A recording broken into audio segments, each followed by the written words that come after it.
बिस्मिल्लाहिर्रहमानिर्रहीम। स्टूडेंट, आज का जो हमारा टॉपिक है जैसे हम चैप्टर डिस्कस कर रहे हैं प्रेजेंटेशन ऑफ डेटा। इसमें आज हम पढ़ेंगे ग्राफिकली रिप्रेजेंटेशन। ग्राफिकली रिप्रेजेंटेशन क्या होती है और डायग्रामेटिकली क्या होता है, फिर इनमें डिफरेंस क्या है। ग्राफिकली रिप्रेजेंटेशन स्टूडेंट, हम जो चैप्टर पढ़ रहे हैं उसका नाम है रिप्रेजेंटेशन ऑफ डेटा। कि आपने अपने डेटा को जो रॉ फैक्ट्स एंड फिगर होते हैं उनको आपने कैसे प्रेजेंट करना है ताकि वो शॉर्ट फॉर्म में आ जाए और इजीली अंडरस्टैंडेबल हो जाए। तो हमने पढ़े थे क्लासिकल एंड टेबुलेशन, अभी तक जो मेथड पढ़ चुके हैं, और frequency distribution. There are the three method in which we can display our data. तो हमारे पास क्या होते हैं, क्लासिकल में हम क्लासेस बनाते थे, डिफरेंट ग्रुप्स एंड क्लासेस बनाते थे। टेबुलेशन में हम प्रोसेस होता है जिसमें कॉलम एंड रोज को अपने डेटा में कन्वर्ट करके प्रेजेंट करते थे।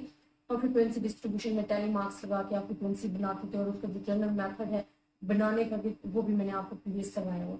अब स्टूडेंट हमारे पास आ जाता है ये graphically representation. Why we need the graphically representation, because मेरे पास थ्री ऑलरेडी जो मेथड में पढ़े हैं उन न्यूमेरिकली डिस्कस करते हैं। तो some people have no taste in the numerical values, numerical figures, ठीक है। तो कुछ लोग ऐसे होते हैं जिनको कोई टेस्ट नहीं होता, कोई इंटरेस्ट नहीं होता न्यूमेरिकल, बट वो प्रेफर करते हैं तो उनको अपना डेटा एक प्रेजेंट किया हुआ मिले एक शेप में, तो वो इजीली अंडरस्टैंडेबल हो सकता है। और वो जो long lasting effect on the mind होता है कि अगर आप एक चीज देख रहे हो और एक चीज लिख रहे हो, देखने और लिखने में बड़ा फर्क है। अगर एक चीज देखोगे ना तो उसका जो इफेक्ट है ना माइंड पे, वो ज्यादा देर तक रह जाता है, वो ज्यादा इफेक्टिव होता है, ठीक है। तो ग्राफिकली रिप्रेजेंटेशन और डायग्रामेटिकली रिप्रेजेंटेशन जो है वो long lasting effect on the mind होती है। बट इनमें फर्क क्या है, जो हम डायग्रामेटिकली बनाते हैं ना उसमें हम क्या करते हैं कि अपने डिस्क्रीट डेटा को ले लेते हैं, लेकिन जो ग्राफिकली रिप्रेजेंटेशन होती है उसमें कॉन्टिन्यूस डेटा आता है और उसमें ईच एंड एवरीथिंग इंक्लूड हो रही होती है, ठीक है। अभी हम इंशाल्लाह डिस्कस करते हैं कि हमारे पास ग्राफिकली रिप्रेजेंटेशन क्या है।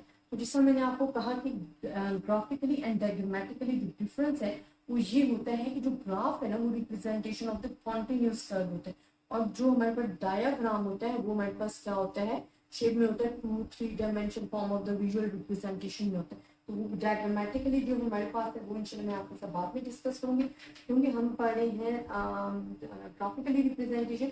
तो सबसे मैं पहले बताऊं कि ग्राफिकली रिप्रेजेंटेशन होती क्या है, इसके एडवांटेज क्या है, इसके डिसएडवांटेज क्या है, कि and how we can make the graphs for our data. हमने कैसे ग्राफ जो है वो डिस्प्ले करना है अवर ग्राफ पेपर पे। तो सबसे पहले स्टूडेंट हमारे पास ग्राफिकली रिप्रेजेंटेशन क्या होती है कि यूजफुल होती है स्पैचुअल सीरीज के लिए। ये किसके लिए यूजफुल है? स्पैचुअल सीरीज के लिए, कॉन्टिन्यूस सीरीज के लिए। तो स्पैचुअल सीरीज के in which time is involve, time to time diagram ट्रेन हो जाते हैं रिप्रेजेंट करने के लिए statistical series spread over period of time, ठीक है। और फ्रीक्वेंसी डिस्ट्रीब्यूशन और two related variables in the visual form.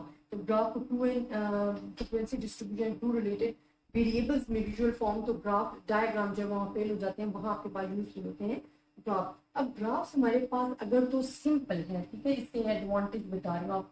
Advantage क्या है कि इसके फवाइद क्या क्या है हमारे पास। अब इसके एडवांटेज हमारे पास क्या है कि एक तो ग्राफ सिंपल अगर है और इजी है, ठीक है, तो हमें जो अंडरस्टैंड करने में हमारा डेटा है वो बहुत ही इजीली हमें समझ में आ जाएगा और वो अफेक्टिव मैनर में हमारे पास आएगा, ठीक है। अगर हमने अच्छे तरीके से ग्राफ बनाया है तो हमारे पास इफेक्टिव मैनर में आएगा। इफेक्टिव मैनर क्या है कि आपको इजीली समझ में आएगा और वो अफेक्ट करेगा आपके माइंड पे, आपकी लाइफ में और आपके काम पे, ठीक है। तो इफेक्टिव मैनर में आपको फिर वो फैसिलिटेट करेगा कंपैरिजन को, ठीक है। तो किस चीज को फैसिलिटेट, बिकॉज हमने कहा ना दो से ज्यादा वेरिएबल्स को काउंट कर सकते हैं, तो ये फैसिलिटेट करता है कंपैरिजन के, कि आप एट अ टाइम 2 से या 3 से ज्यादा चीजों को क्या कर सकते हो, कंपेयर कर सकते हो। जिस तरह हम बनाते हैं ना फ्यूचर प्लानिंग में, कि आपके पास अभी प्रीवियस ईयर ये वाला था ग्राफ, फिर नेक्स्ट ये वाला था, नेक्स्ट कौन सा होगा, तो ये हमारे पास आ जाता है।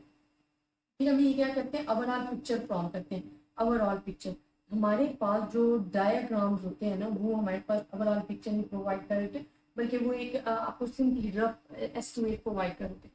ग्राफ में because you are taking the each and every point, तो ये हमें ओवरऑल पिक्चर जो है वो प्रोवाइड कर रहा होता है। इससे एक और प्रोवाइड क्या है, ये आपने याद रखना है, क्योंकि ये लॉन्ग लास्टिंग इफेक्ट बताते हैं। क्या करता है? Long lasting effect on the mind, ठीक है। Effect on mind. अगर हम देखें ना कि अपने न्यूमेरिकल डेटा को इट्स डिफिकल्ट टू अंडरस्टैंड, ठीक है, वो भी समटाइम्स जो पीपल होते हैं वो क्या होता है कि नो टेस्ट इन फिगर, तो वो टेस्ट उनको फिगर्स में कोई टेस्ट नहीं होता, वो कहते हैं कि हमें ड्रॉ की हुई कोई चीज अवेलेबल होती है, जो long lasting effect on the mind जो है वो प्रोवाइड करते हैं। हमारे पास क्या है, ये प्रिडिक्शंस एंड फॉरकास्ट के लिए यूज होता है, that is the most important, predictions and forecast. अगर आप टाइम सीरीज जाके देखोगे जो कि मैंने आपको प्रीवियस लेक्चर पार्ट 2 में करवाया हुआ, तो उसमें हमने जो टाइम सीरीज में पढ़ा है ना, उसमें हमने प्रिडिक्शंस एंड फॉरकास्ट के, हमारे पास अगर 1990 में ये प्रोडक्शन आती, 1991 में ये आती, तो 1992 में क्या आ रही होगी, ठीक है। तो ये मेरे पास जो है ना प्रिडिक्शंस नेक्स्ट ईयर जो है हमारे पास अवेलेबल हो रहा है, उसके अंदर प्रिडिक्ट कर रही है, फॉरकास्ट कर रही है। लेकिन इसके सम डिसएडवांटेज भी हैं, ठीक है। ये तो एडवांटेज हो गए, डिसएडवांटेज ग्राफ के क्या है वो भी मैं आपके साथ डिस्कस करूंगी। हम डिसएडवांटेज कहेंगे ये लेस एक्यूरेट होता है, not give the minute detail, ठीक है, लेस एक्यूरेट। लेस एक्यूरेट से हम क्या कह रहे हैं, एक्यूरेट कि हमारे पास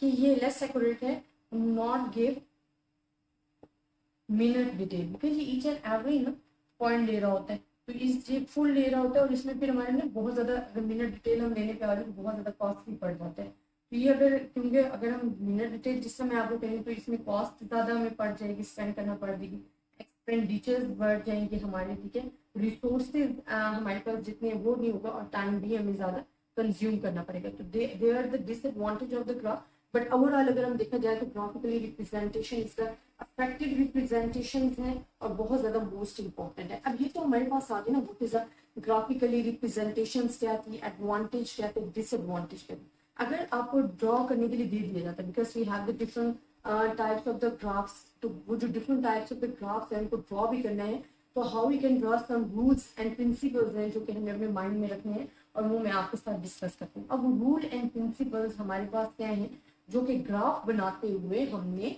माइंड में रखने हैं।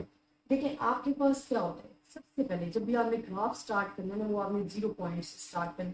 0 पॉइंट कहाँ पे होता है, ये हम ले रहे हैं, ये हमारे पास 0 पॉइंट, ठीक है। ये वर्टिकल स्टेटमेंट हम लेते हैं जिसमें हमारे पास हॉरिजॉन्टल एंड वर्टिकल आ रहा होता है, तो ये हमारे पास आ जाती है परपेंडिकुलर, 2 परपेंडिकुलर स्ट्रेट लाइंस आपने ले ली होती है, ये हमारे पास है 2 स्ट्रेट लाइंस, और इन 2 स्ट्रेट लाइंस को हम वैसे बोलते हैं परपेंडिकुलर, या आप लिख लें ताकि आपको याद रहे, इनको बोलते हैं परपेंडिकुलर।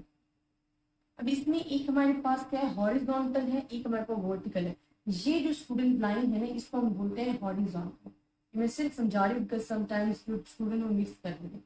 ये जो लाइन है ये हमारे पास वर्टिकल होती है, और ये जो 2 स्ट्रेट लाइन है जब ये मिल के आपस में इस तरह ड्रॉ करते हैं, this is called the perpendicular, ठीक है। ये एक्स एक्सिस है, ये हमारे पास वाई एक्सिस है। आपने अपना ग्राफ स्टार्ट फ्रॉम द 0 लेना होता है, and 0 is called the origin, ठीक है। ये आपके पास क्या कहला रहा होता है, ओरिजिन। हॉरिजॉन्टल लाइन जो है उसको हम कहते हैं एब्सिसा, ठीक है, इसको एक्स एक्सिस को हम बोलते हैं एब्सिसा, और जो वाई एक्सिस होता है इसको आप बोलते हो ऑर्डिनेट। जहाँ ये हमारे पास बेसिक कॉन्सेप्ट है अगर आप ग्राफ जो है वो ड्रॉ कर रहे हो, ठीक है, और इन दोनों लाइंस को अगर हम कहते हैं तो कोऑर्डिनेट ऑफ एक्स एक्सिस कहते हैं, कोऑर्डिनेट ऑफ। अब यहाँ हमारे पास क्या है कि X axis and Y axis आपको बोलते हैं। एक चीज हमेशा याद रखना है, एक्स एक्सिस पे हमने इंडिपेंडेंट वेरिएबल लेना है, जिस तरह की टाइम होता है, चाहे टाइम चेंज नहीं होता हमारे पास, इंडिपेंडेंट वेरिएबल लेने हैं, ठीक है, इंडिपेंडेंट। और यहाँ पे आपने डिपेंडेंट, जिस तरह प्रोडक्शन आ गई है, ठीक है, जिनके चेंज होने के चांसेस, तो वो डिपेंडेंट वेरिएबल आपने लेने हैं वाई एक्सिस पे, और एक्स एक्सिस पे जितने भी आपने वेरिएबल लेने हैं वो हमारे पास क्या होंगे, इंडिपेंडेंट। और यहाँ पे जितने भी आपने वेरिएबल लेने हैं वो क्या होंगे, डिपेंडेंट वेरिएबल होंगे, और वो किस पे डिपेंड कर रहे होंगे, एक्स एक्सिस पे डिपेंड कर रहे होंगे। वो किस वजह से, इंडिपेंडेंट वेरिएबल। अगर इंडिपेंडेंट वेरिएबल चेंज हो रहा है तो ऑब्वियसली हमारे पास डिपेंडेंट वेरिएबल भी चेंज हो रहा है, ठीक है, लेकिन इंडिपेंडेंट वेरिएबल किसी के चेंज होने से चेंज नहीं होता। अब इसमें फर्स्ट स्टेप आपने क्या करना है, जब भी हमने डायग्राम्स बनाने हैं ना, तो वो आपने क्या करना है कि हमने अपना जो भी डेटा जो रिप्रेजेंट करना है ग्राफ के जरिए, तो एक अप्रोप्रिएट स्केल लेना है, ठीक है। अप्रोप्रिएट स्केल क्या है कि जो आपको अप्रोप्रिएट, जो आपको डेटा गिवन होगा ना, ये मैं साथ लिखूंगी, जो आपको डेटा गिवन होगा आपने देखना है, और अप्रोप्रिएट स्केल जो है सिलेक्ट करना है, ठीक है, अपने ग्राफ के लिए। कोई भी वैल्यू आपको डेटा की गिवन है, आपको उनको लेने के लिए एक अप्रोप्रिएट स्केल सेलेक्ट करने हैं कि आपने कितने कितने का डिफरेंस लेना है, फिर आपने वाई एक्सिस और एक्स एक्सिस की जो वैल्यूज है वो पुट करनी है। फिर आपने टाइटल लेना है, टाइटल इज वेरी इंपॉर्टेंट, ठीक है। आपका जो टाइटल है, टाइटल आपके पास क्लियर होना चाहिए, अफेक्टिव होना चाहिए, इसे एक नजर में देखते ही हमें समझ आ जाना चाहिए। कॉम्प्रिहेंसिव, क्लियर और comprehensive title at the top पे आपको देना है, ठीक है, और वो जरूरी होता है, तो ये हमारे पास होता है। देन थर्ड हमारे पास क्या आ जाते हैं ग्राफ बनाने के लिए पॉइंट, कि the source of data must be given. Source, अब मैंने आपको प्रीवियस पढ़ाया था कि what is the preparatory notes, what is the source data, what is the जो हमारे पास कॉलम कैप्शन था, रो कैप्शन था, टाइटल था।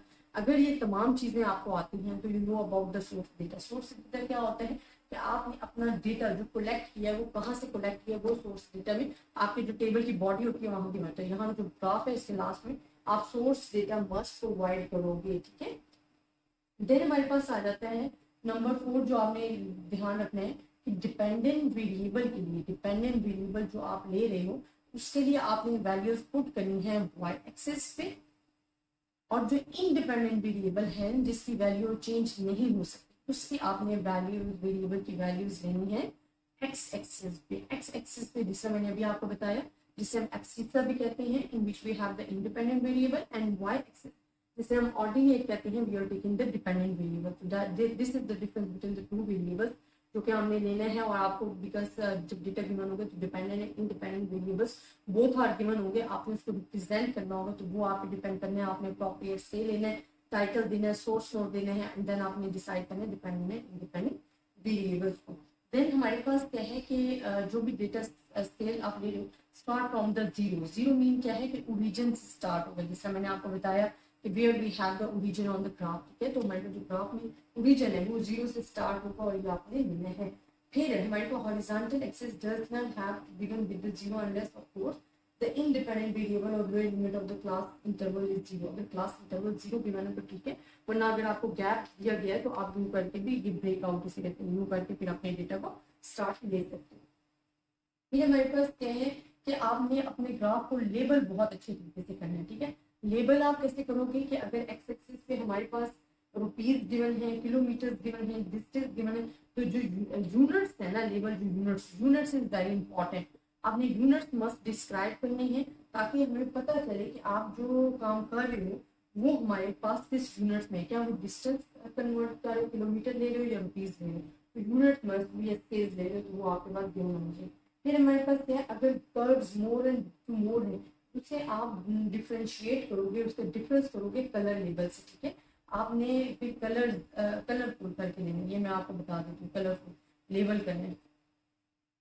अगर आपके पास दो या दो से ज्यादा चीजें हैं ना तो आप खूबसूरती पैदा करने के लिए भी और अपने ग्राफ को ज्यादा इफेक्टिव बनाने के लिए भी आप क्या करोगे कि डिफरेंट कलर्स जो हैं वो डिफरेंशिएट करेंगे डिफरेंट लाइंस को, और साथ में जो आप चीज ऐड करोगे या उसमें कुछ स्लिप करोगे तो वो must be written on the side of the graph, ठीक है।